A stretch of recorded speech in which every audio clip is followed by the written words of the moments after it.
resumo do que nós tratamos na semana passada.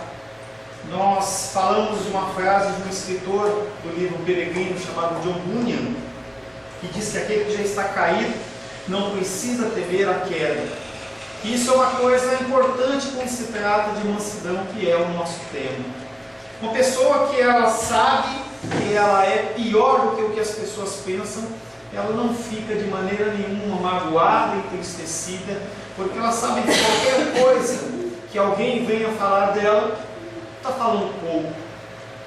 Quando alguém vê verdadeiramente a si mesmo, sabe que ninguém pode dizer algo a seu respeito que seja exageradamente mal. Não precisa preocupar-se com o que os outros digam ou façam, porque sabe que merece tudo isso e mais ainda. Esse sentimento, essa percepção de que nós somos piores, aí a Glenda que dá hoje a aula, né? Ou é você, Rô? Ela está chegando.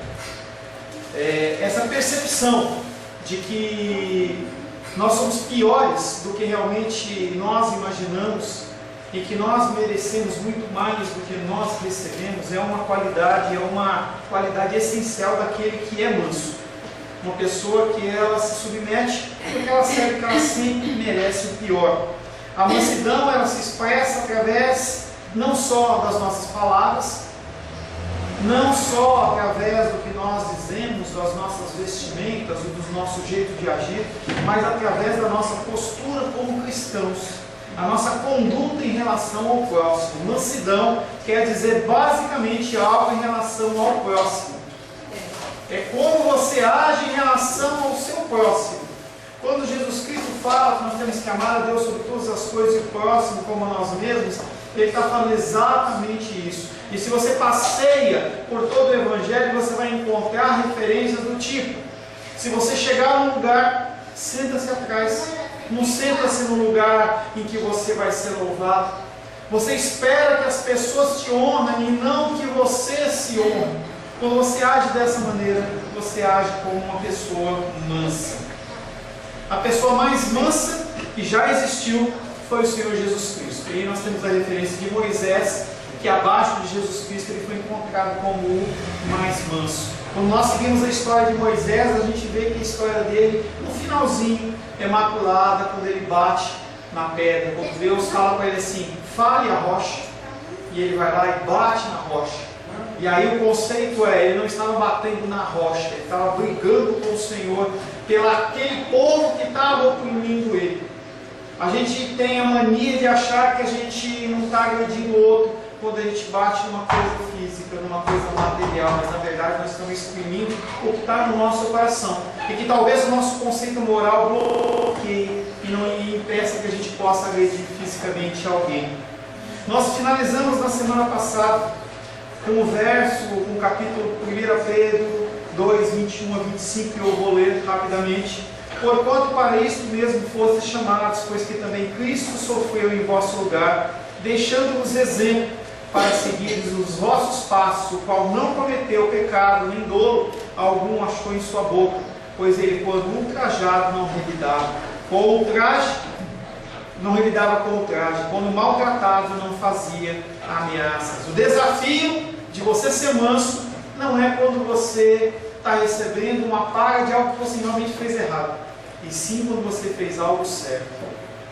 Quando você trata de época da graça, a gente vai além, a gente vai mais à frente. Você receber a paga em relação a alguma coisa que você tem realmente merecimento, é normal. Agora, quando você, como o Senhor Jesus Cristo, recebeu uma punição sobre algo que ele não tinha que receber, aí a coisa fica mais complicada e mais complexa. E é para isso que nós somos chamados. Só um recado: crianças, vocês fiquem conosco hoje, por favor. A Diene está com problema de metrô, o metrô não abriu as portas, está com uma dificuldade no metrô e elas não conseguiram vir. Assista com a gente, nós vamos falar sobre mansidão e depois nós vamos falar de oração. Tá? Ser manso é usar de paciência mesmo quando sofremos injustamente. Quando você é injustamente assolado, quando você é injustamente injuriado, você é chamado a ser manso. Nesse capítulo 2 que nós lemos de 1 Pedro, Pedro argumentou que não tem vantagem nenhuma quando somos castigados por alguma de nossas falhas. Então recebemos o castigo com paciência. Entretanto, se praticamos o bem, e mesmo assim sofremos quando nós estamos fazendo algo que nós não cometemos, estamos sofrendo injúria, porque algo nós não cometemos, o Senhor, Ele olha para isso com alegria. É difícil já nós nos segurarmos em nós mesmos quando nós temos direito. Imagina quando nós não temos direito. É complicado. Mas o Senhor, Ele sempre estabelece um nível, um padrão muito acima do que nós podemos alcançar, porque o padrão não é humano, o padrão é Jesus Cristo. Então, em especial para os mais jovens, quando você for afrontado, quando você for injuriado na escola por algum tipo de procedimento, por algum tipo de possibilidade que você é colocado à prova, você tem que agir com mansidão. Quer dizer que eu não tenho que brigar? Quer dizer que eu não tenho que reclamar? Quer dizer que eu não tenho que partir para cima? Não. Mas pastor, as pessoas elas vão tripudiar de mim, as pessoas vão me maltratar, as pessoas vão agir de uma maneira que eu vou ser magoado, vou ser mais entristecido. A postura cristã é o padrão de Jesus Cristo. Jesus Cristo não tinha nenhum motivo para ser injuriado como ele foi. E no momento de maior dor dele, ele olha e fala: perdoa aqueles que fazem, aqueles que estão fazendo. Você tem material, Cleitinho? Você trouxe material? Não está material. Não, está comigo. Está com o tipo de tempo. Isso é mansidão. Mas além disso, ser manso significa que estamos dispostos a ouvir e a aprender. Uma pessoa mansa, ela ouve e aprende. A pessoa que não é mansa, ela tem um coração endurecido. Eu já sou velho, eu já conheço bastante. Ontem teve um comentário interessante que fizeram. Falou assim, uma pessoa falou, um mais idoso falou de outro, falou assim: essa pessoa, ela já tem PhD em cristianismo. Eu fiquei olhando aquilo, né? Aí eu falei assim, pois quem tem PhD de cristianismo é considerado como o mais burro de todos, na qual eu me incluo. Porque a gente, conforme a gente aprende, a gente descobre que a gente não sabe mais nada. Conforme nós vamos caminhando, a gente descobre que a gente não sabe. E o ouvir, ou se colocar numa posição que eu não sei sobre esse assunto, é uma postura mansa. A pessoa fala assim, não, eu posso conhecer um pouco, mas eu quero aprender mais. Entendendo que quem ensina não é o pastor, não é as pessoas de autoridade sobre as nossas vidas, mas quem ensina é o Senhor. Ouvir e aprender. Quando nós fazemos tão pequena ideia de nós mesmos e nossas capacidades, estamos sempre prontos a ouvir os nossos semelhantes. Quando você olha para si mesmo e fala assim, eu sou pior do que as pessoas imaginam, eu sei menos do que as pessoas acham que eu sei. Quando alguém se coloca à disposição para ensinar, você ouve. E é interessante que, em especial no meio cristão, em que a gente tem ouvido tanta besteira por aí, às vezes você se senta num lugar ou se senta para ouvir alguma coisa de alguém e a pessoa começa a falar tanta besteira, e você tem que entender que se você conseguir extrair uma gota de uma coisa boa, já valeu a pena. Tinha um conhecido pastor, um amigo meu, em que ele era dono de uma empresa que fazia papelão. Ele trabalhava com aqueles papelão lado, fazia caixa. E ele falava que ele gastava 5 mil reais, 10 mil reais numa palestra de 1 hora, 2 horas. Mas se ele tirasse uma pequena ideia daquilo que as pessoas estavam falando, ele conseguia reverter aquilo em milhões. E essa tem que ser a minha ideia e a sua ideia. A pessoa está pregando num assunto, ou está falando de um assunto, você tem que entender que sempre tem algo que você pode aprender. Mas eu sei, mas eu sou capacitado. Não, você sempre tem algo a aprender. Em outra partida também tem um exemplo ruim de um pastor de uma grande denominação, que ele entrou num grupo de pastores, numa reunião de pastores, e um pastor se levantou para dar uma palavra para ele. Ele olhou e falou assim: se eu soubesse que vinham aqui falar da palavra de Deus, eu ficava na minha casa, colocava no CD da minha palavra, que eu ia aprender muito mais do que ouvir esse homem. Complexo. Você vê que as pessoas elas se acham mansas, mas quando o meio de medição, que é a palavra de Deus, é colocado em prática, é colocado debaixo dessa lupa, as pessoas elas se revelam. As pessoas elas se revelam. A mansidão sempre implica em um espírito que se deixa ensinar. E faz parte da minha oração quando eu faço as pregações domingo à noite. Que o Senhor possa trazer-nos um espírito ensinado. É novamente o caso que você pode olhar, por exemplo, a Trindade Santa. Isso eu tenho falado com alguns, tenho citado brevemente. Se o Senhor assim o permitir, nós vamos falar sobre Trindade, em que você vê a figura de Deus Pai, Deus Filho e Deus Espírito Santo. E eu pergunto para as pessoas, quem manda mais? E aquela palavra que vai na ponta da língua é: quem manda mais é Deus Pai. E não é. Nós não encontramos o sentido de hierarquia de quem manda mais em Deus Pai, Deus Filho e Deus Espírito Santo. E sim, que cada um tem a sua função. É algo que eu falo em relação à nossa igreja. Quem é mais sábio? Quem manja mais? Quem manda mais? Não é o pastor. Cada um tem a sua função. Eu tenho a minha função dentro do corpo de Cristo. O Sebastião tem a sua função. O João, como líder do louvor, tem a sua função. Cada um tem a sua função.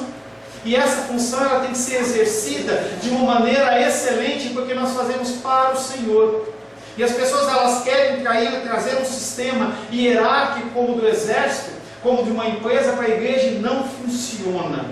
Porque o padrão que nós temos chama-se Santíssima Trindade, em que tem a figura de Deus Pai, a figura de Deus Filho, a figura de Deus Espírito Santo. Ninguém manda mais, mas cada um cumpre um desígnio especial. Precisamos estar preparados para aprender e escutar. E, sobretudo, devemos nos render à orientação do Espírito Santo. Em especial, quando você está na casa do Senhor, coisas são faladas. Quando você está ouvindo alguns princípios, você está lendo a palavra de Deus, algumas coisas vêm ao teu coração, ou vêm à sua mente, que são totalmente contrárias àquilo que você está por anos acostumado a viver. E isso incomoda. Isso traz conflito. Isso faz com que você pense assim: será que eu errei toda a minha vida? E é algo que eu, como pastor, não posso impor a você. Eu não tenho como abrir a sua cabeça, pegar um machado, bater no meio da sua cabeça, abrir, colocar a informação dentro e fechar. Não existe essa possibilidade. E nem quero isso, não é minha função. Não é sua função em relação às pessoas que te cercam. Pastor, eu falo tanto de Jesus para aquela pessoa e ela não me dá atenção. Eu chamo aquela pessoa para a igreja tantas vezes e ela não me ouve, não vem. Falava essa semana com várias pessoas a respeito disso. Não é minha função e sua função. Da mesma maneira que tem a função de Deus Pai, da mesma maneira que tem a função do Deus Filho, tem a função do Deus Espírito Santo, que é trazer o convencimento. Esse convencimento não vem por ninguém a não ser o Espírito Santo. E aí, quando eu falo, nós precisamos estar preparados a escutar e ouvir, e principalmente ouvir o Senhor. É o Senhor que fala. Tudo que você ouve da minha boca, você tem que peneirar através do Espírito Santo e você ficar apenas com aquilo que vale a pena. Pastor, tem coisa que você fala que é besteira? Com certeza. Se eu for ouvir as gravações, se eu for ouvir as palavras, eu vou ouvir algumas coisas que são erradas. Algumas, a Rosângela ela me repreende e fala assim: olha, você falou tal coisa errada, você fez tal maneira errada. Mas você tem que entender que o Espírito Santo ele é isento de falhas. E quando ele te traz um ensinamento, ele traz um ensinamento para o teu coração para mudança e transformação. E é contra esse ensinamento, é contra esse ensinamento do Espírito Santo que você não tem que lutar, você não tem que ir contra, mas você tem que se render. Você ouve, você busca o discernimento do que você ouviu, busca de Deus a verdade, aplica na sua vida.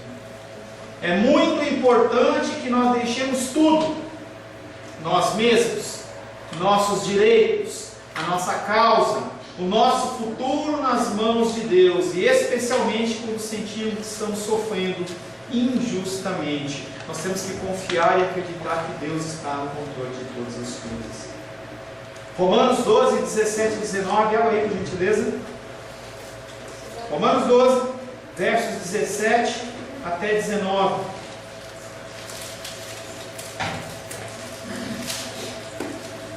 Pode ler, Ninha? Ai, meu Deus. Alguém lê, por gentileza? Não torneis a ninguém mal por mal. Esforçai-vos por fazer o bem perante todos os homens. Se possível, quando depender de vós, tende paz com todos os homens. Não vos julgueis a vós mesmos, amados, mas dai lugar à ira, porque está escrito: a mim me pertence a vingança, eu é que retribuirei, diz o Senhor. E aí nós finalizamos com essa dai lugar à ira. Foi algo que nós conversamos bastante na semana passada, que o entendimento não é que você tem que liberar o seu coração e você ser o iradão, e sim que você tem que deixar a ira nas mãos do Senhor, porque Ele é o nosso vingador. Você não precisa se vingar de nada. Você não precisa tomar satisfação de nada. Porque quando você entrega nas mãos de Deus, Ele toma a medida certa e a justiça é a correta. E aí fica parecendo que, então pastor, eu vou ser um tremendo banana. Todo mundo faz o que quiser. Não, não é assim. Você tem que confiar e entregar em Deus. Isso não é uma coisa que você consegue fazer no estralo, mas é uma coisa que você tem que começar a ir liberando. É um hino que às vezes a gente canta, que é tão bonitinho, que fala: solta o cabo da nau. Você deixa Deus guiar o seu barco. Você não está mais no controle do seu barco. É o Senhor quem tomará a vingança. Ele retribuirá. A nós mesmos nada compete fazer. Deixemos com Deus a nossa vida, as nossas causas, os nossos direitos e tudo mais ao seu encargo, em uma atitude de paz na mente e no coração. Quando você entrega nas mãos do Senhor as suas lutas e dificuldades, aquelas coisas que as pessoas estão te injuriando, o seu coração fica em paz. Não estou dizendo para você que não é para você entrar, entrar na justiça quando você está sendo prejudicado. Não, você tem que agir de uma maneira legal, sim, mas com o coração em paz. E o problema de hoje é que nós perdemos a paz do nosso coração.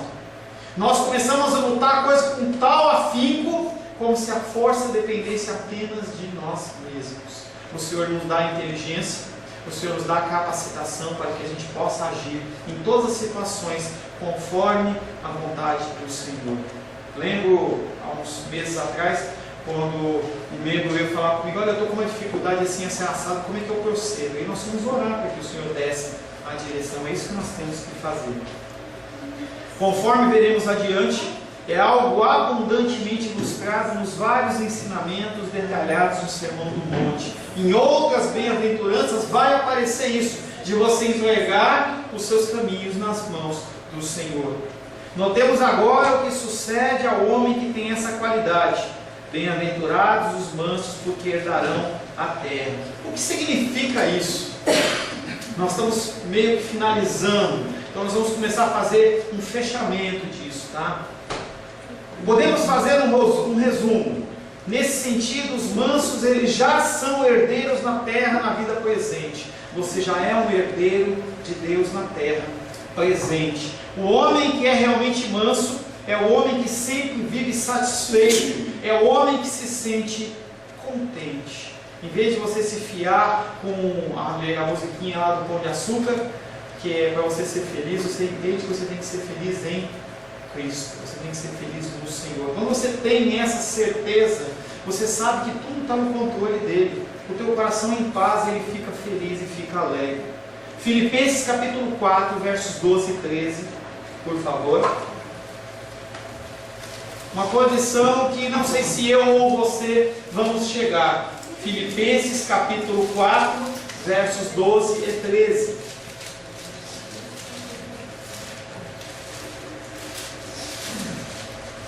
Filipenses? Capítulo 4, versos 12 e 13. Gálatas, Efésios, Filipenses. Pode ler?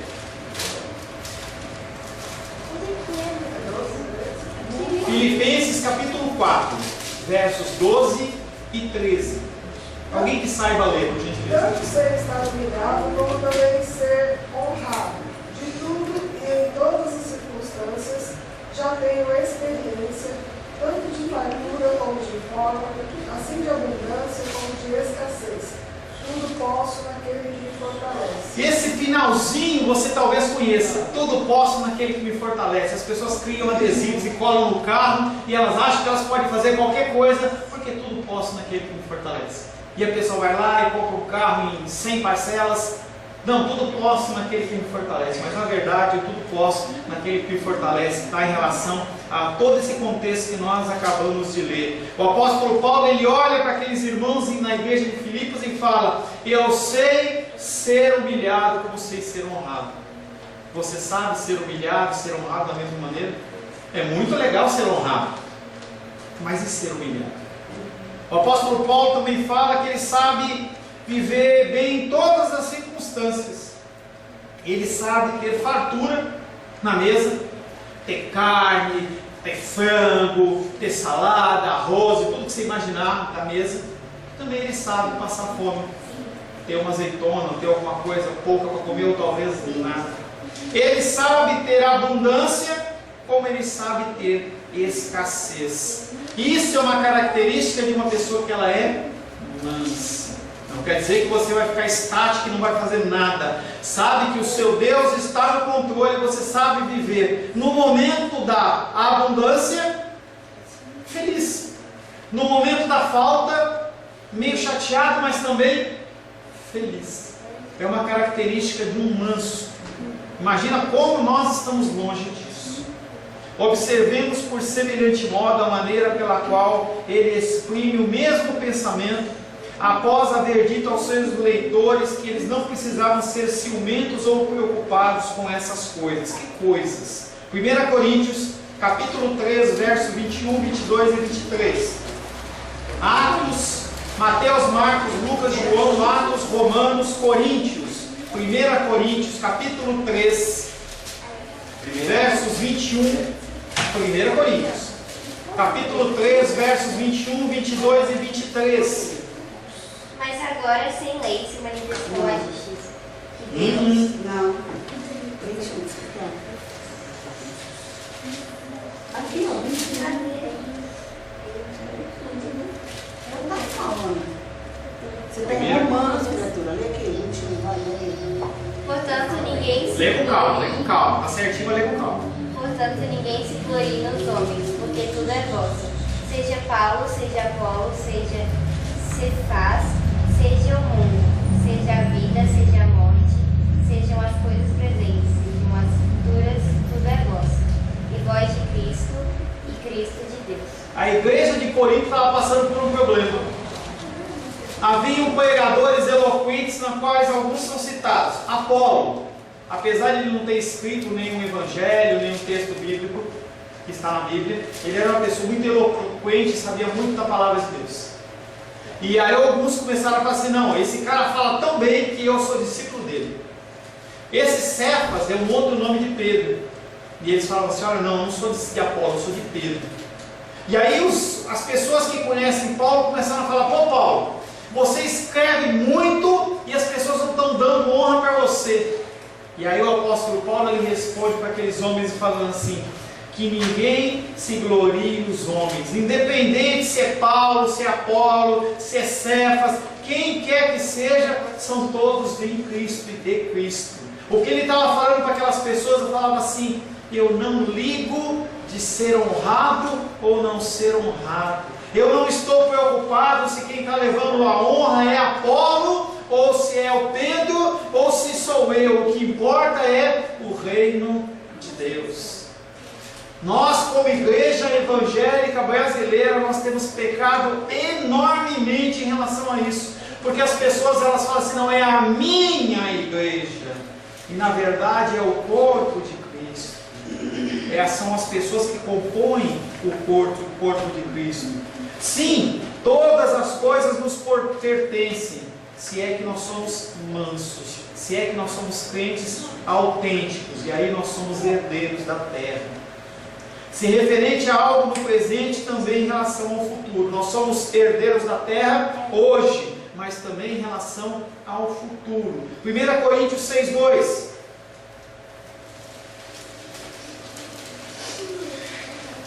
1 Coríntios capítulo 6, verso 2. Ou não sabeis que os santos hão de julgar o mundo? Ora, se o mundo deverá ser julgado por vós. Só o versículo 2. Ah, tá, então desculpa, continue aqui, eu cortei aqui no texto. Ora, se o mundo deverá ser julgado por vós, sois acaso indignados de julgar as coisas mínimas. Que julgamento é esse? Nós já tratamos em escatologia que quem é o juiz é Jesus Cristo. Mas o que acontece é que você aqui na terra, enquanto você está andando aqui, se você der o testemunho cristão, no falar, no agir, no vestir, na sua postura, as pessoas elas vão se sentir julgadas. Por que muitas pessoas elas se sentem mal ao lado de um cristão verdadeiro? Porque aquele cristão ele não se mistura com coisas do mundo e as pessoas elas se sentem constrangidas, elas se sentem julgadas. Mas pastor, eu não falei nada. Você não precisa falar nada. Só seu posicionamento influencia e incomoda as pessoas, porque o mundo jaz no maligno, é trevas e você é luz. Você tem que imaginar uma noite muito escura nesse mundo e você como um vagalume, você ilumina por onde você passa. Nós somos exemplos. Os crentes estão destinados a julgar o mundo e haverão de julgar inclusive os anjos. Em outras palavras, Timóteo, ele falava em Timóteo, abre em Timóteo capítulo 2, verso 11 e 12. Timóteo, capítulo 2, verso 11 e 12.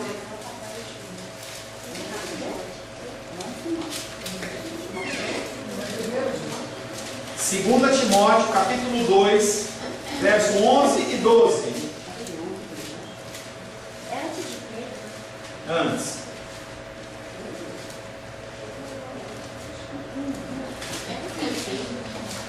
Fiel é esta palavra: se já morremos com ele, também viveremos com ele. Se perseverarmos, também com ele reinaremos. Se não negamos ele, por sua vez nos negará. E aí, tanto a primeira carta de Timóteo como a segunda carta de Timóteo estava choramingando para Paulo. Ele era um pastor muito jovem da igreja de Éfeso e as pessoas elas não davam atenção para ele. Queriam mudar o curso da igreja, queriam fazer do jeito deles, e o apóstolo Paulo está falando para ele assim: não fica preocupado, sofre, se entrega, faz a sua parte, trabalha com excelência, age como você tem que agir, como a palavra de Deus espera que vocês ajam. É isso que é esperado. Isso significa ser manso, independente da consequência, você agir de uma maneira correta. Será que eu preciso falar mais uma vez que ser manso no âmbito espiritual e não é uma coisa natural? E aí eu tenho que fazer uma pausa, fazer uma pequena observação, que não tem nada de bíblico. Que bonitinho a Helena, a Rosário e a Rosângela no mesmo tom de roupa. Não fiquem bravos. Jamais faremos de nós mesmos indivíduos dotados de mansidão. Quando você olha para todas essas características e todas essas coisas, saiba que você não consegue ser manso por si mesmo. É algo que nós temos falado. Você não consegue mudar o seu ser. A sua índole ela é ruim. A sua índole é de você querer defender os seus direitos, sair para brigar. O homem tem essa característica. Quando alguém afronta, ele pega a sua clava, pega o seu machado e sai para a guerra. Nós vemos muito mais filmes de guerra do que filmes de paz. Porque parece que a guerra, as lutas, aquelas coisas nos atraem. Glória a Deus por Deus. Mas a grande maioria das pessoas é atraída. As pessoas elas têm uma série de dificuldades, mas elas conseguem acordar 2 horas da manhã para ouvir uma luta de MMA em que um homem bate na cara do outro para a glória de Deus. Porque é isso que acontece. Né?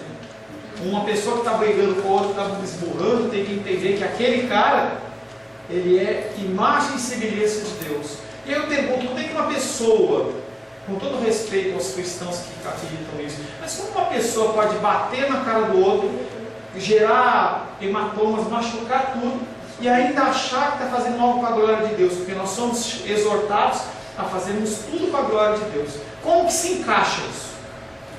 Não dá para entender. Quando nós vemos jogos, videogames, aí nós temos experts aqui, né? Se você pensar nos videogames, que videogame tem que não tem luta e não tem briga?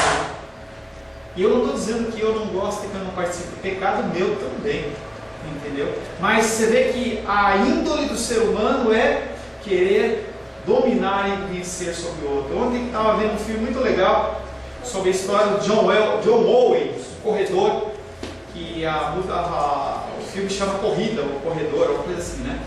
E aí mostra aquele homem com todas as suas dificuldades vencendo. E você vê que em todos os aspectos, se você for analisar, você vê que é sempre um homem querendo dominar sobre outro homem, ou uma mulher dominar sobre outra mulher. A questão sempre é poder, a questão é sempre domínio. Os crentes herdarão a terra. E aí você fala, pastor, eu não tenho nem casa própria aqui. Esse conceito de casa própria, esse conceito social de murar, tal, isso é coisa do homem. Deus, ele nunca em lugar nenhum colocou esse tipo de instrução em que o homem ele tem que dominar, ele tem que colocar um cercado em volta. Não, nunca foi. Sempre o entendimento foi o conceito de você viver as coisas com as pessoas em harmonia. Aí você começa a ver a história bíblica, você começa a ver que aparece lá Tubal-Caim, aparecem uns caras com uns nomes diferentes lá no começo, que eles começam a edificar, eles começam a controlar, e para que eles possam controlar, eles usam de violência e não de mansidão. E aí quando nós olhamos aquelas pessoas que se separam, há pessoas que dentro mesmo do meio religioso, elas se separam para buscar paz. E aí eu lembro tem que dar o exemplo do Kung Fu Panda, do desenho lá, em que o bichinho lá, o ursinho lá, o Panda, ele está sempre buscando a paz interior. E o objetivo das pessoas, em especial na cultura oriental, é buscar a paz interior. E as pessoas, elas se afastam, como se elas pudessem encontrar essa paz interior.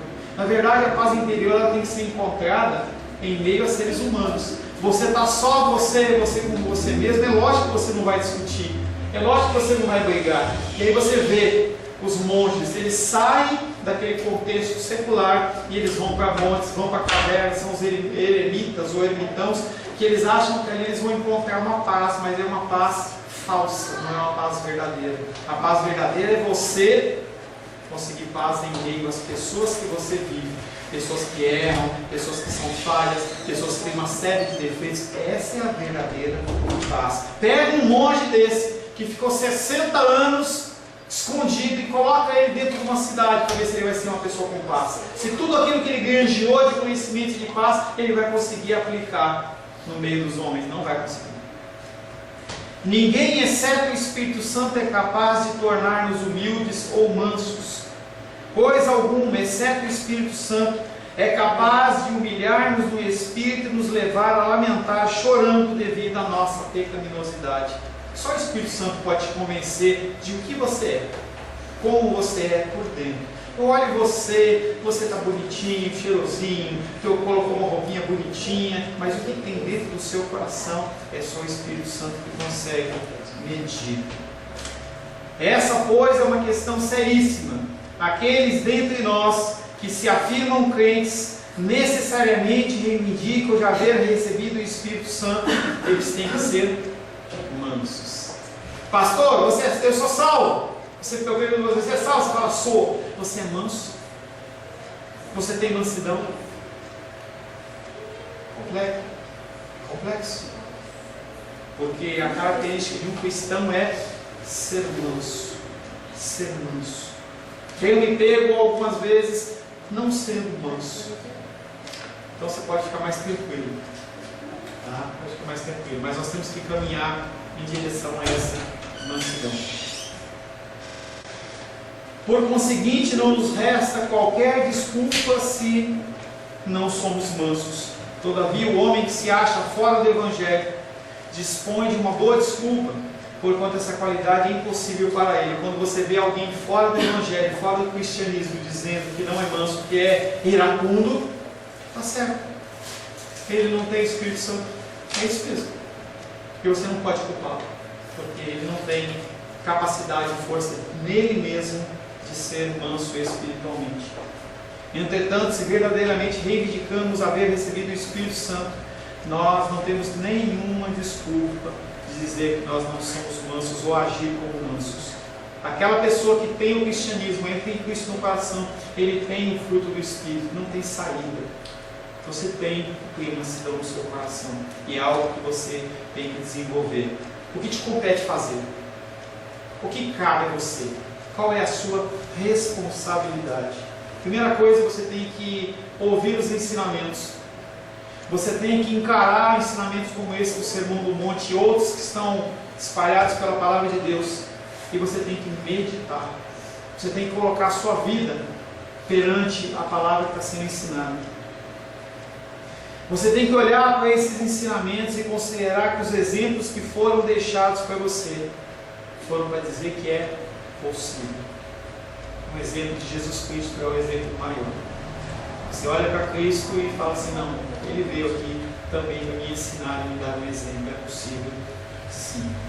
Devemos nos humilhar e confessar a nossa vergonha, incluindo não somente a nossa pequenez, da nossa estatura espiritual, mas também a nossa completa imperfeição. Você tem que começar a olhar para o seu ser e ver como você está deficiente. Quando você vê, por exemplo, uma reunião de alcoólicos anônimos, nunca participei, mas a gente vê pela televisão, a primeira coisa que a pessoa tem que fazer num grupo como esse, ela é levada a fazer, é reconhecer e falar assim, eu sou alcoólico, ou tenho qualquer outro tipo de dificuldade, tem uma série de grupos que ajudam. Eu sou uma pessoa que tem problema com drogas, eu sou um viciado em drogas. Se você não olhar para você mesmo como uma pessoa que precisa de ajuda, você nunca vai mudar. A primeira coisa que você tem que fazer é olhar no teu espelho e não olhar os seus cachos, os seus mechas, mas você tem que olhar e ver como você está fora perante a palavra. Começa a olhar. E aí você olha não para os seus olhos, não para o seu cabelo, não para a sua pele, não para o seu nariz se tem cravo ou não, mas começa a olhar para o teu interior, começa a ver o que tem dentro.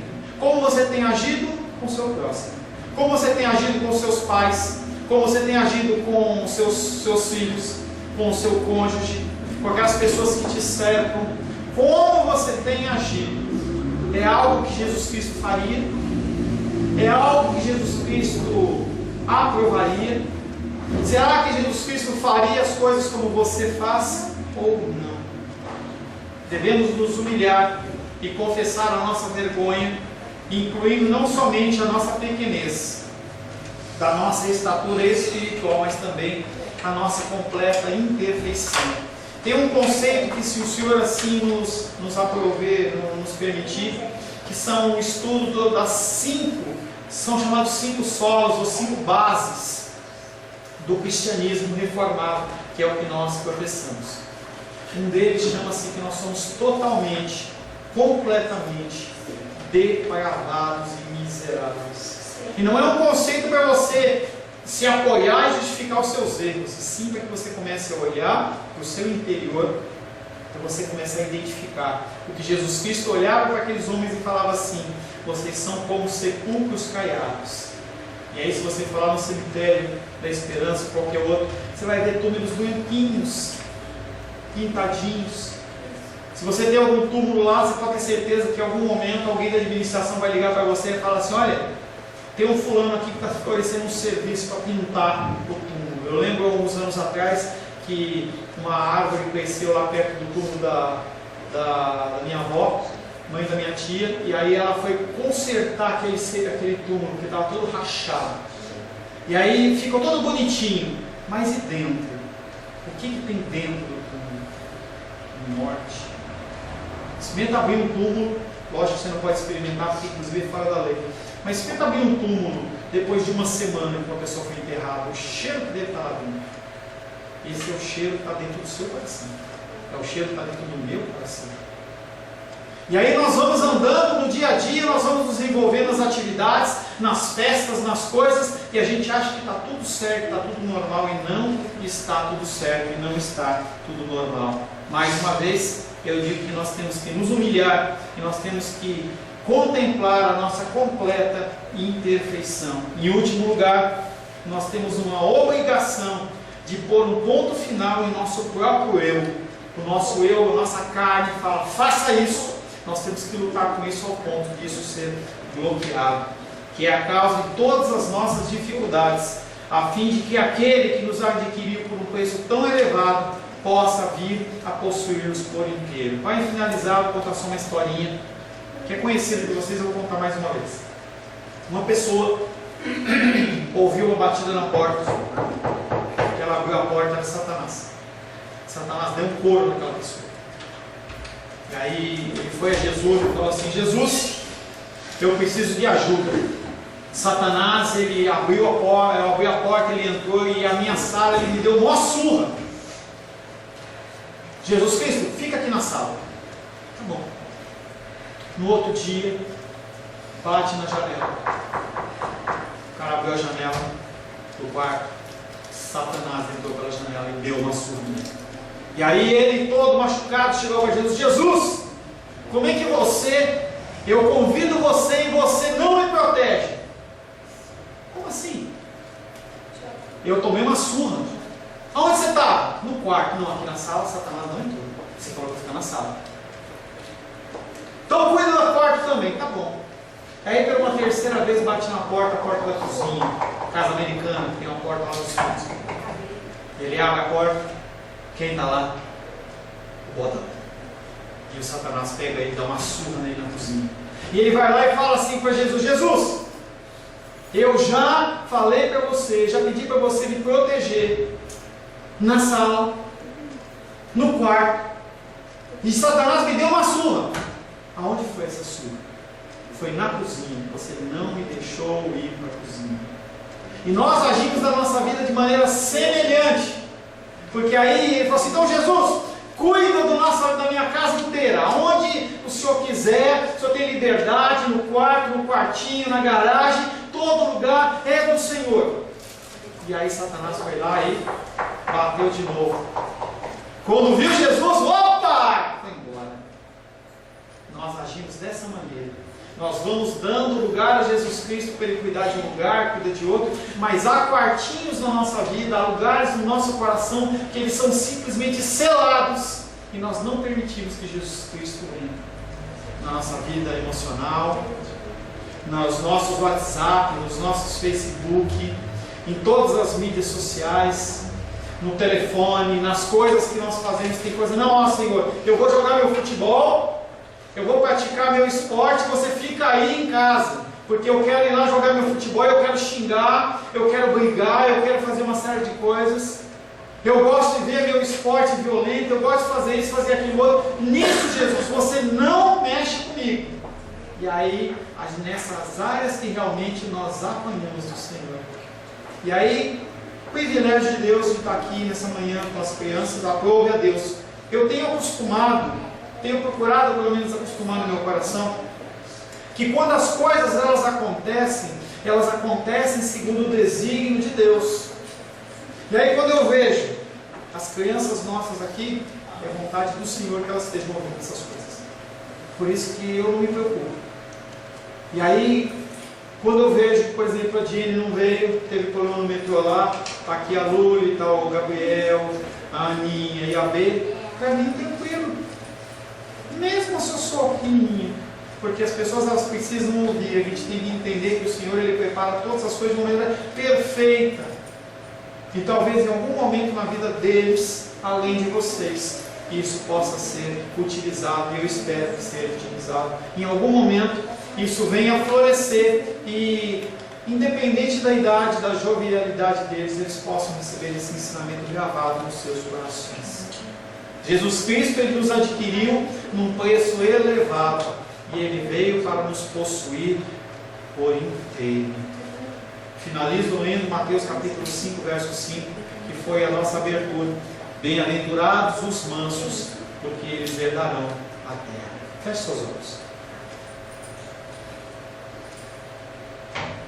Senhor Deus, agradecemos a Ti, Pai, por esses 7 domingos, se não me engano, que nós nos encontramos aqui para ouvir sobre mansidão. Nós vivemos num mundo caótico, num mundo que exige que nós confrontemos, que nós briguemos, que nós tomemos posse. Tem inclusive, Pai, movimentos de posse, em que as pessoas elas querem dominar, elas querem mandar. Nós, como seres humanos, nós queremos controlar as outras pessoas. Nós temos um espírito soberbo em que nós achamos que nós sabemos tudo e, na verdade, nós não sabemos absolutamente nada. Por isso, Pai, pedimos a Ti que tudo que foi falado possa ser peneirado pelo Teu Espírito Santo, desde a primeira aula até essa finalização. E que cada vida aqui, Pai, independente da sua idade, possa receber essa instrução no seu coração, para que quando for necessário, o Espírito Santo possa agir na minha vida, nas nossas vidas, como indivíduos e como igreja. Te agradecemos em nome de Jesus. Amém. Amém.